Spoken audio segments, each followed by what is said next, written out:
السلام علیکم ورحمۃ اللہ وبرکاتہ، نحمدہ ونصلی علی رسولہ الکریم، اما بعد فاعوذ باللہ من الشیطان الرجیم، بسم اللہ الرحمن الرحیم، رب اشرح لی صدری ویسر لی امری واحلل عقدۃ من لسانی یفقہوا قولی۔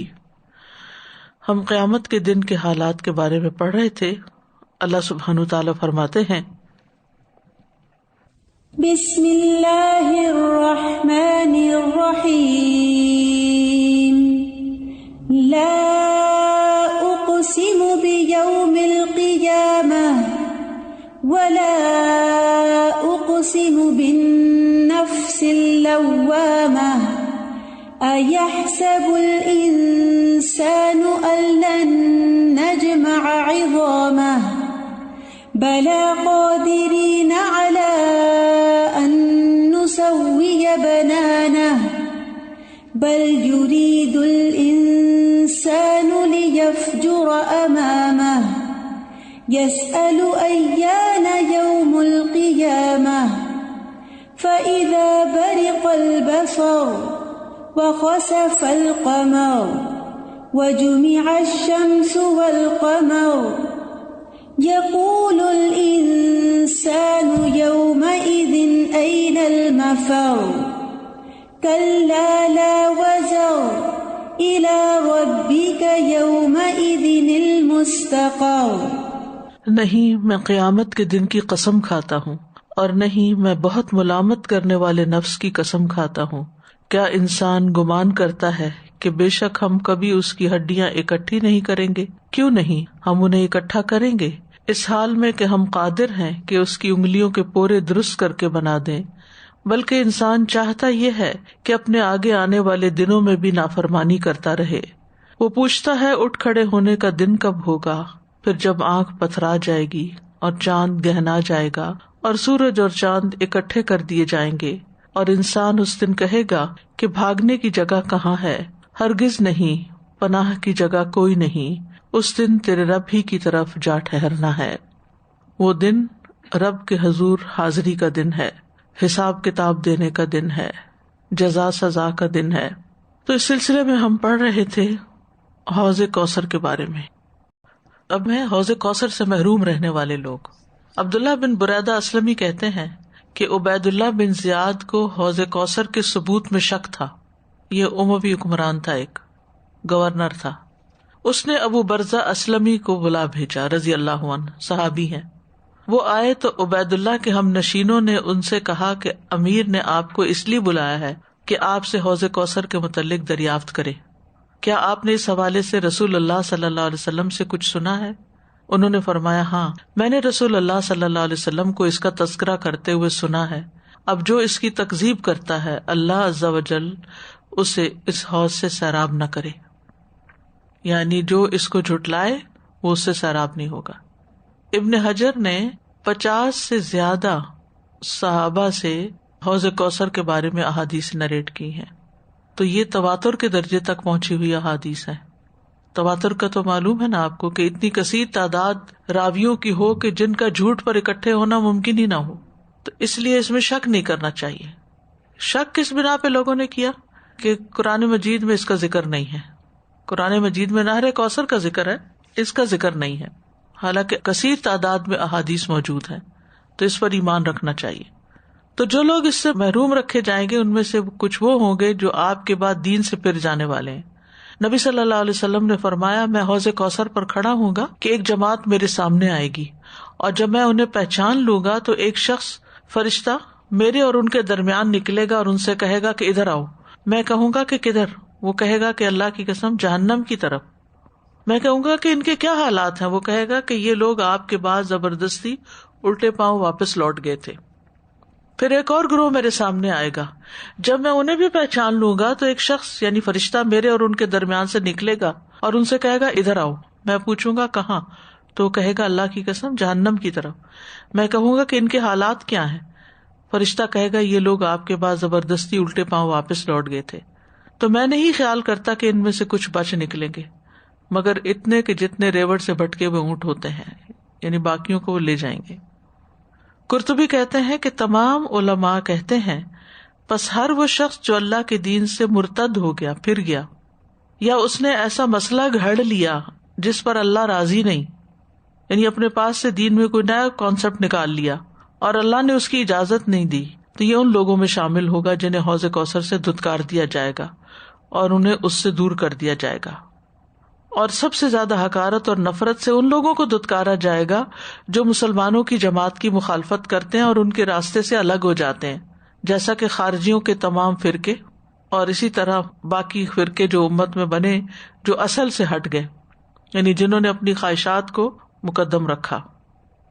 اسی طرح ظالم لوگ جو ظلم و ستم کرنے میں اور حق کو مٹانے میں اور اہل حق کو قتل کرنے میں اور ان کو ذلیل کرنے میں حد سے بڑھ جائیں، اور وہ لوگ جو علل اعلان کبیرہ گناہوں کا ارتکاب کریں وہ بھی حوض سے ہٹائے جائیں گے اور گناہوں کو ہلکا جانیں۔ اسی طرح کجرو، خواہشات اور بدعات والے لوگوں کی جماعت کو بھی حوض کوثر سے دھتکار دیا جائے گا۔ اب کچھ لوگ تو وہاں سے ہٹا کر جہنم کی طرف لے جائے جائیں گے، جیسے اوپر آیا کہ جو مرتد ہو گئے۔ کچھ لوگ ایسے ہیں کہ جو کبیرہ گناہوں کی وجہ سے آپ کے ہاتھ سے پانی پینے سے محروم رہیں گے اور پھر جہنم میں جانے کے بعد آپ کی شفاعت سے نکل آئیں گے۔ تو اس لیے بہت ڈرنے کی ضرورت ہے کہ انسان جو بھی کوئی گناہ ہے زندگی میں اس سے توبہ کرے اور اس سے نکل آئے، کہ کہیں کوئی چیز اس سعادت سے محروم نہ کر دے، کیونکہ وہ دن ایسا سخت دن ہوگا، ہر کوئی پیاسا ہوگا، ہر کوئی گرمی کا مارا ہوگا، ہر ایک کو شوق ہوگا۔ ہم نے نبی صلی اللہ علیہ وسلم کو دیکھا نہیں تو ہمارے اندر کتنی بےتابی ہوگی کہ ہم ان کو دیکھ پائیں، اور ان کو دیکھنے کے لیے ان کو ڈھونڈیں گے، اور ان کو جب دیکھیں گے تو ان کے قریب جائیں تو اللہ نہ کرے کہ کوئی پیچھے ہٹا دیا جائے، تو یہ کتنی شرمندگی اور رسوائی کی بات ہوگی۔ تو یہ وہ لوگ ہوں گے جو علل اعلان کبیرہ گناہ کریں اور گناہوں کو ہلکا جانیں۔ اسی طرح کچھ لوگ حوض پر آتے ہوئے رستہ گم کر بیٹھیں گے، یہ وہ لوگ ہوں گے جو سنت پر نہ چلتے ہوں گے۔ وَيَوْمَ يَعَضُّ الظَّالِمُ عَلَىٰ يَدَيْهِ يَقُولُ يَا لَيْتَنِي اتَّخَذْتُ مَعَ الرَّسُولِ سَبِيلًا۔ اس دن ظالم اپنے ہاتھوں کو کاٹے گا اور کہے گا کاش میں نے رسول کے ساتھ اپنا راستہ بنا لیا ہوتا۔ سلمہ سے مروی ہے رضی اللہ تعالی عنہا کہ انہوں نے نبی صلی اللہ علیہ وسلم کو ممبر پر یہ فرماتے ہوئے سنا، اے لوگو، یعنی آپ خطبے کے لیے کھڑے ہوئے اے لوگو فرمایا۔ اس وقت وہ کنگھی کر رہی تھی، انہوں نے اپنی کنگھی کرنے والی سے کہا میرے سر کے بال لپیٹ دو، تو اس بچی نے کہا میں آپ پر قربان ہوں۔ نبی صلی اللہ علیہ وسلم نے تو یا ایھا الناس کہا ہے، یعنی خواتین کو نہیں مخاطب کیا۔ سلمہ نے فرمایا افسوس تم پر، کیا ہم لوگوں میں شامل نہیں؟ اس نے ان کے بال سمیٹے اور وہ اپنے حجرے میں جا کر کھڑی ہو گئی۔ انہوں نے نبی صلی اللہ علیہ وسلم کو یہ فرماتے ہوئے سنا، اے لوگو، جس وقت میں حوض پر تمہارا منتظر ہوں گا اور تمہیں گروہ در گروہ لایا جائے گا تو راستے تمہیں متفرق کر دیں گے، یعنی تم ادھر ادھر ہو جاؤ گے، تو میں تمہیں آواز دے کر کہوں گا کہ راستے کی طرف آ جاؤ، تو میرے پیچھے سے ایک منادی پکار کر کہے گا انہوں نے آپ کے بعد دین کو تبدیل کر دیا تھا۔ اس پر میں کہوں گا یہ لوگ دور ہو جائیں، یہ لوگ دور ہو جائیں، یعنی جو آپ کی سنت پر، آپ کے طریقے پر چلتے رہے وہ تو آپ کے پیچھے ہوں گے، وہ آپ کے پاس حوض پر بھی جائیں گے، لیکن جو اس سے ڈیویٹ ہو گئے تو پھر ان کو الگ کر دیا جائے گا اور آپ بھی ان کو وہاں نہیں آنے دیں گے۔ کچھ لوگ اپنے نسب کی پہچان بھی کروائیں گے، اپنا تعارف بھی کروائیں گے، لیکن بدعات کی وجہ سے محروم رہیں گے۔ نبی صلی اللہ علیہ وسلم نے فرمایا اے لوگوں، میں حوض کوثر پر تم سے پہلے موجود ہوں گا، جب تم وہاں پہنچو گے تو ایک آدمی کہے گا یا رسول اللہ میں فلاں بن فلاں ہوں، جیسے ہم کسی کہتے ہیں میں فلاں ہوں، آپ مجھے پہچانتے نہیں۔ دوسرا کہے گا میں فلاں بن فلاں ہوں، میں انہیں جواب دوں گا کہ تمہارا نسب تو مجھے معلوم ہو گیا ہے، لیکن تم نے میرے بعد دین میں بدعت ایجاد کر لی تھی اور تم زبردستی الٹے پاؤں پھر گئے تھے، تو اس لیے آج میں تمہارے لیے کچھ نہیں کر سکتا۔ نبی صلی اللہ علیہ وسلم کا کچھ لوگوں کے بارے میں جھگڑا کرنا مگر مغلوب ہو جانا۔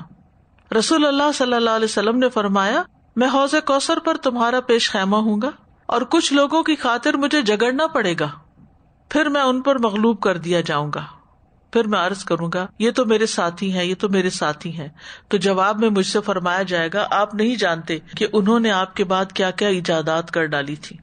بعض لوگوں نے ایسی احادیث کو سامنے رکھ کر صحابہ کی نکیس کی ہے کہ نعوذ باللہ صحابہ میں سے کچھ لوگوں نے بدعت ایجاد کر لی، تو یہ وہ صحابہ نہیں ہے جو آپ کے ساتھ رہے اور جنہوں نے آپ کے ساتھ قربانیاں کی۔ اس سے مراد وہ لوگ ہیں جو دین سے پھر گئے تھے جو مسلمان ہوئے لیکن اس کے بعد حضرت ابو بکر نے جسے مرتدین کے خلاف جنگ بھی کی تھی تو ان کی طرف اشارہ ہے. پھر اسی طرح اس سے مراد منافقین بھی ہو سکتے ہیں نا، کہ جو بظاہر تو آپ کے ساتھ ہوتے تھے، آپ کے قریب ہوتے تھے، نمازیں بھی پڑھتے تھے اور بھی کام کرتے تھے، مگر اندر سے ان کے دلوں میں خرابی تھی.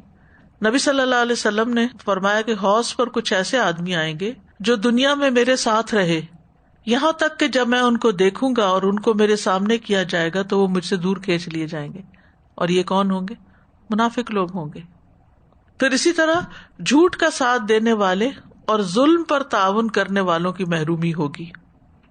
کعب بن عجرہ رضی اللہ عنہ کہتے ہیں کہ رسول اللہ صلی اللہ علیہ وسلم ہمارے پاس تشریف لائے. ہم 9 آدمی تھے اور ہمارے درمیان چمڑے کا ایک تکیہ پڑا ہوا تھا. آپ نے فرمایا میرے بعد کچھ ایسے امراء بھی آئیں گے جو جھوٹ سے کام لیں گے اور ظلم کریں گے. سو جو آدمی ان کے پاس جا کر ان کے جھوٹ کو سچ قرار دے گا اور ظلم پر ان کی مدد کرے گا، اس کا مجھ سے اور میرا اس سے کوئی تعلق نہیں، اور وہ میرے پاس حوض کوثر پر بھی نہیں آ سکے گا. یعنی اگر کوئی ظلم کر رہا ہو تو اس کا ساتھ نہیں دینا چاہیے، خاص طور پر جو حکمران ہوتے ہیں. اور جو شخص ان کے جھوٹ کی تصدیق نہ کرے اور ظلم پر ان کی مدد نہ کرے تو وہ مجھ سے ہے اور میں اس سے ہوں، اور وہ میرے پاس حوض کوثر پر بھی آ سکے گا. پھر اسی طرح کچھ لوگ برتن اور مشکیزیں بھی لے کر آئیں گے وہاں، لیکن محروم رہیں گے. مسند احمد کی روایت ہے جابر رضی اللہ عنہ سے کہ انہوں نے نبی صلی اللہ علیہ وسلم کو یہ فرماتے ہوئے سنا کہ میں تم سے پہلے وہاں موجود ہوں گا، اگر تم مجھے نہ دیکھ سکو تو میں حوض کوثر پر ہوں گا، جو کہ ایلا سے مکہ تک کی درمیانی مسافت کا حوض ہوگا. اور ان قریب کئی مرد عورت مشکیزیں اور برتن لے کر آئیں گے، لیکن اس میں سے کچھ بھی نہ پی سکیں گے، کیونکہ انہوں نے آپ کی اطاعت میں زندگی نہیں گزاری ہوگی. تو یہاں حوض کا باب ختم ہوتا ہے. السلام علیکم رحمۃ اللہ. رضا جی سر کوشچن کہ لوگوں کو رسول خود پلائیں گے، یعنی پیالوں میں پلائیں گے یا ان کے ہاتھ سے؟ ہر ایک کو اپنے ہاتھ سے نہیں دیں گے، پیالے وہاں رکھے ہوئے ہوں گے، لوگ خود پیئیں گے وہاں سے، ٹھیک ہے. لیکن کچھ لوگ ایسے ہوں گے کہ جن کو خاص لوگ ہوں گے، وی آئی پیز. سر جی بس ایک یہ جو ابھی آپ نے فرمایا کہ مشکیزیں اور برتن لے کے آئیں گے، اس کو تھوڑا اور بس اتنا ہی پتا چلتا ہے، اس کی کوئی ڈیٹیل نہیں پتا چلتی. کہنے کا مطلب یہ ہے کہ چاہے کوئی کتنی بھی تیاری کے ساتھ آیا ہو، لیکن جب تک عمل نہیں ہے تو وہاں سے فائدہ نہیں ہوگا. استاذہ جی مجھے یہ ہوتا ہے کہ لوگ اس طرح کی حدیثیں جھٹلاتے ہیں اور ان کو کیا فائدہ ہوتا ہے؟ پھر وہ جو ہے نا دعا بھی نہیں کرتے ہوں گے. اب جیسے ہم سن رہے ہیں تو ہمارا کتنا دل چاہ رہا ہے نا، ہمارے دل سے دعا نہیں کر رہی ہے. اللہ تعالیٰ آپ نے دعا کی بات کی، ابو برزہ الاسلمی نے یہ جو عبید اللہ بن زیاد کی بات تھی نا، تو اس کے اوپر اس نے کہا کہ جو جھٹلائے تو اس کو نصیب نہ ہو، لیکن کہا کہ مدینہ میں کتنی ہی خواتین ایسی ہیں جو پیچھے میں نے چھوڑی ہیں، جن کے بارے میں میں جانتا ہوں کہ انہوں نے کبھی کسی نماز کو چھوڑا ہی نہیں کہ اس میں حوض کوثر سے پانی پینے کی دعا نہ کی ہو. ہم نے زندگی میں کتنی دعائیں کی اس کے لیے کہ اللہ تعالیٰ ہمیں اس حوض سے پانی نصیب کرنا. تو ہمیں بھی یہ دعا اپنی نمازوں میں شامل کر لینی چاہیے. السلام علیکم. استاذہ جی میں پوچھنے جا رہی تھی، آپ نے بولا کہ جو مرتد ہو جاتے ہیں دین سے تو ان کو وہ ہٹا دیں گے، چھوڑ دیں گے نا، تو پھر جو خاندان میں اگر ہو گئے ہیں اور پھر ان سے ملنا چاہیے ان کو، کیا ہے؟ دنیا میں تو میل جول ہوگا ہی، لیکن یہ ہے کہ آخرت میں وہ الگ کر دیے جائیں گے.